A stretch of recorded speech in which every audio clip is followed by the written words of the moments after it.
Hello everyone. I haven't really had a whole lot to say lately. That's why I haven't been uploading daily, but I just got back from my trip in the desert. My goodness. So the rats got into the motorhome. So I made a little bit of a list on things I need to buy and install.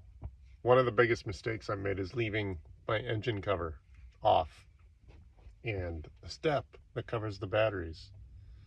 That's a vented section. That's just a shelf where the three batteries can sit, and the open air has access. The reason why it's not totally enclosed, even when the step is up, is so that you don't create a bomb when the battery goes bad, because you don't want those gases to accumulate and suddenly, boom. So I bought some mesh. Well, I haven't bought anything. I just accumulated a few things in my Amazon cart. So I'm gonna have what's kind of like chicken wire, but it's got a much tighter mesh to it, and it is designed for this, so it'll keep the rats from biting into it. And even if I forget or choose for any length of time to have the step open, then the rats will stay out. So thankfully the engine hasn't been chewed on, meaning none of the cables seem to have been affected. And the other thing I learned in doing a little bit of research, just in shopping on Amazon, apparently you can get battery powered strobe lights to install under the hood of your cars. So the strobe apparently is enough of a turn off for them that will keep them from settling or nesting in those spaces. So I will be buying a bunch of those. It's at my friend's house, so I'm gonna buy just a collection of them, like six. They come in 6-packs. So there's like 1, 2, 3, 4, 5. There's like 8 vehicles on the property. So if we put, I've got 2 of mine there. So we've got strobe lights for the Samurai, strobe lights for my motorhome. There's 1, 2, 3, 4, 5. Yeah, 5 other vehicles, 3 of which have engines, that could use these strobe lights and potentially keep the damage from ensuing. And apparently the damage that we found, or not, yeah, very minor damage done to the motorhome because they gnawed on some furniture, but they actually didn't nibble into like the couch or the seats, which are just a basic cloth, 50-year-old cloth at this point. I'm surprised that cloth is still intact regardless, but that's what I've noticed. So that's what I was up to this weekend. And I don't like spending money because it's been slow, but you got to take care of your surroundings. So one of the things I did is grab all the crap. I had a pile of stuff. Just when I closed my shop, I took a bunch of the cables and a few knickknack electronics and other relatively inexpensive things that made my office run. So when I closed the office, and just before I closed the office just before I went to Oregon, so I grabbed a bunch of my stuff and figured it was worth keeping. So what it is, I hauled it all out to the desert and I just shoved it in the motorhome. So it was, the floor of the motorhome was basically unwalkable because I had all my stuff.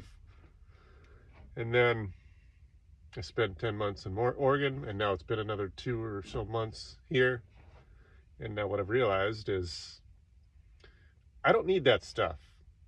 Now, frankly, it's several hundreds of dollars, maybe $1,000 or more worth of cables and trinkets that help run my shop.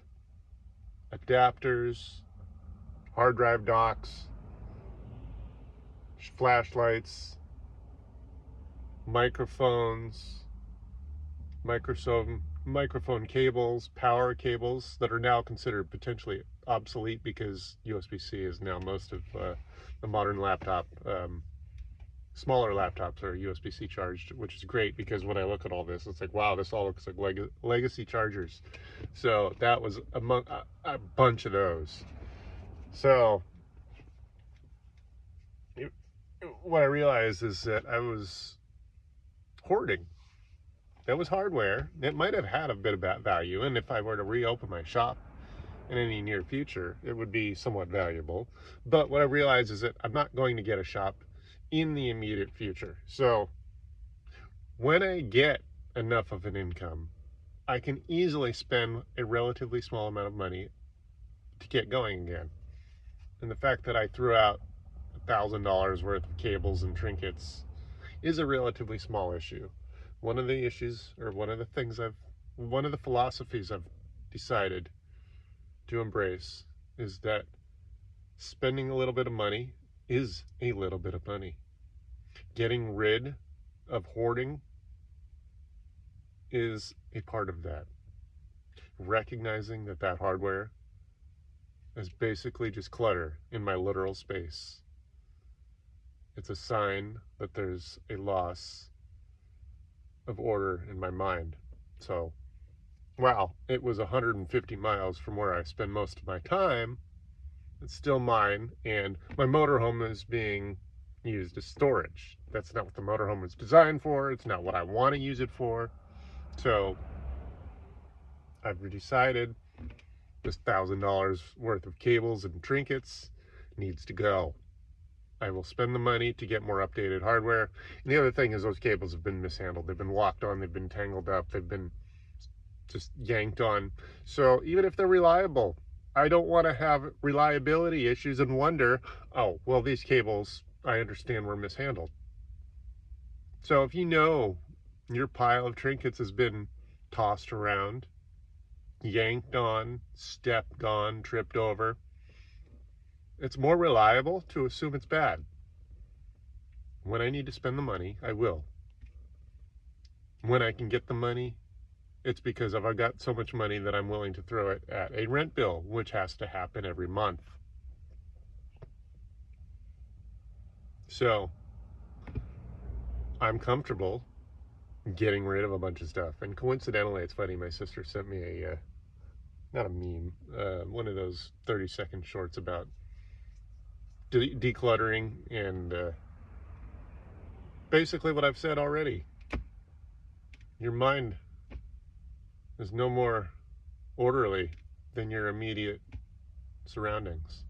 So I found that to be a funny little coincidence, because I didn't have that conversation with her about the motorhomes being a mess.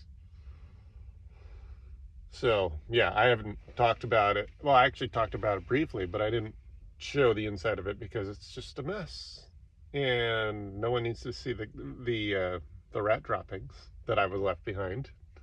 Not that that was really part of the mess, because I was leaving food trash around, but I left the engine compartment open. Now, I don't spend large amounts of time in the desert. I mean, I do hang out there a lot, but I don't live out there. I don't spend weeks at a time out there.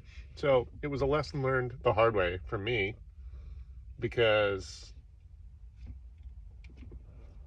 I didn't realize that was going to be a problem. And it seems like it was probably a relatively short amount of period of time, because my friends also incurred damage that they discovered while I was there. That implies, since they've lived there for years, this probably had a small amount of, like, a seasonal example of time where the rats damaged, in my friend's case, some motorcycle helmets, which obviously are worth hundreds of dollars each. He and his wife each had one, and he was really pissed to find out that those helmets had been nested in, because they are essentially trash. So the other damage I experienced was actually mostly clothes. Now, I'm a fairly slender dude. I'm a little taller than average, but I do wear a medium t-shirt. I've got friends and family that are always taking care of me and giving me hand-me-down clothes that are very lightly used. So my cousin had, or my aunt had given me a bunch of clothes that my cousin had no longer worn because he's busy doing his own thing. 30 or 40 t-shirts, just nicely cleaned, folded in the drawer.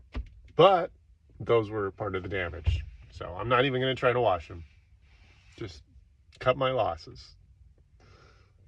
Just yuck. So what I learned is the drawers in the motorhome, they have a plastic liner. Or I shouldn't say liner. The drawer is plastic, with the facade being like a faux wood, a fake wood. It's made to look oak with a laminate, and then the drawer itself is molded into plastic. So what I noticed is that there's just a little bit of a hole that the mice or the rats bit into through. So that's one of the repair jobs I'm going to have to do. So I looked on Amazon. You can buy little strips of metal about a foot long. So what I'm going to do is, with the drawers in the cabinetry for the whole motorhome, because there's drawers in the kitchen, and then there's drawers in the bedroom, which is in the back. I'm going to line the drawers, just glue these strips to the edge, or the outer edge of the drawers, so that they can't nibble through that. These are the experiences you have to, I mean, these are the lessons in life you have to learn by experience. Unfortunately, someone trying to articulate, hey, you better do this because, yeah, you might be able to learn because, but you're not going to learn the intrinsic details of your motorhome's curves and materials. Yeah, so engine compartment, yeah, pretty obvious. I knew the battery compartment was open and ventilated, but you don't think about a rat being able to nibble through plastic to get to the cotton that was in the drawer.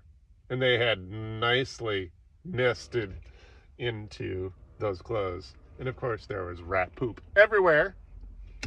And I was probably 2 hours of sweeping it out of the floor, pulling it out. That's why I was like, screw this. I'm not going to try to save these clothes. So it was just kind of an experience of cleaning out, literally cleaning house. Just take that clutter, get rid of it.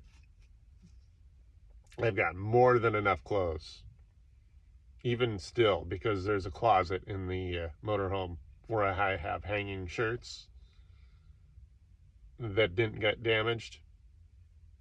I've got way more clothes than I need. So those clothes don't get touched much because I'm only out there 2 or 3 times a year. So screw it. It feels good to get rid of that. And I've talked about this in the past. I have gotten rid, just today, I threw out a lot of those cables, the clothes. That felt good to get rid of. And of course, I still have some trinkets laying around the motorhome, examples of things I know I will never need. And I'm just going to, on my next trip, because I realize I'm kind of in this mode of let's get things going here, even though I don't have a lot of money to spend. Let's spend just a little bit of money to keep the things going that need to be going. Like I noticed, I wanted my friend to start the motorhome once every week or every 2 weeks, but he wasn't able to do it, not because he was lazy, but because the motorhome wasn't usable. I had so much shit on the floor. It would have been a big ask for him to get in there every week or two just to start and idle it for 5 minutes to get things warmed up and moving. So now, because I've experienced this lesson sort of the hard way, thankfully minimal damage, but the clothes damage is really the only real damage. The floor was already, like I had a couple of years ago, I had spent a couple $100 on this really cheap laminate to put down, and it was a little too cheap. I'm gonna have to do some, if I'm serious about making it pretty, I'm gonna put some real tile down, because that laminate is just not good for that environment. In and out on plywood, I'm either going to do real hardwood floor or some sort of tile, because, and I'm not going to spend the money right now because it's just not feasible. I got other bills to pay. But my point is, I can make it functional until then. the bare plywood, which is what makes up the motorhome floor, is going to be enough. So that was starting to come up just because I was in and out of there. The dog hair would get in the cracks and under and delaminate and pull the glue away. So it's just not the $200 to $250 worth of laminate that I was using is just not practical for those environments. So anyway, yeah, that's how I spent my weekend, cleaning up. But if I'm out in the next week or two, I have a few more things I want to organize and continue to throw out. So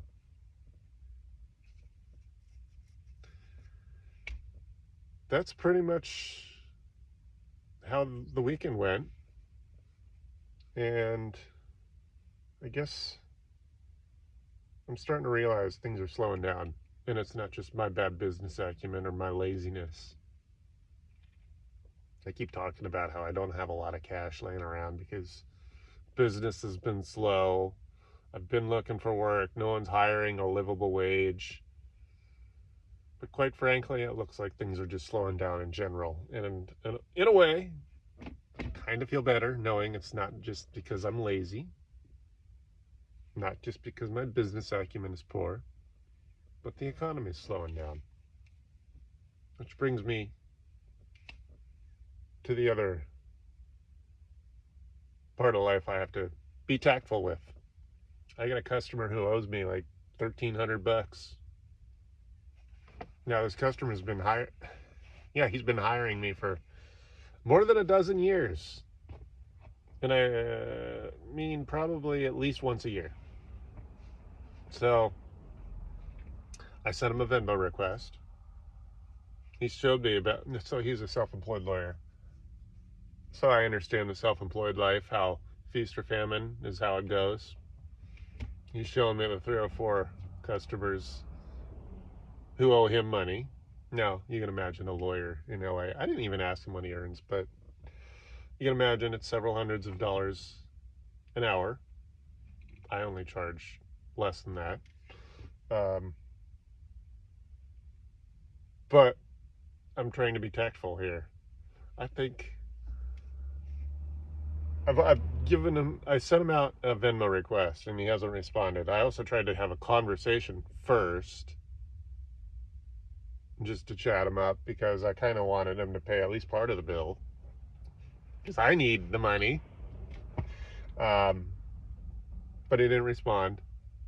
So I sent him a text, still didn't get a response. I think he's genuinely scrounging around. I don't think it's a dishonesty issue. I don't think he's purposely trying to avoid me because he doesn't want to pay. I've only experienced that fewer than 5 times in 15 years of work. That's just not my MO. So I need to be tactful. Tomorrow I'll probably call him again with a real phone call and say, hey, can you at least pay part of the bill? And quite frankly, because he's been with me for a dozen years or more, maybe as many as 15 years, I think he had a Dell I did warranty repair on, which is all I did for 4 years or so.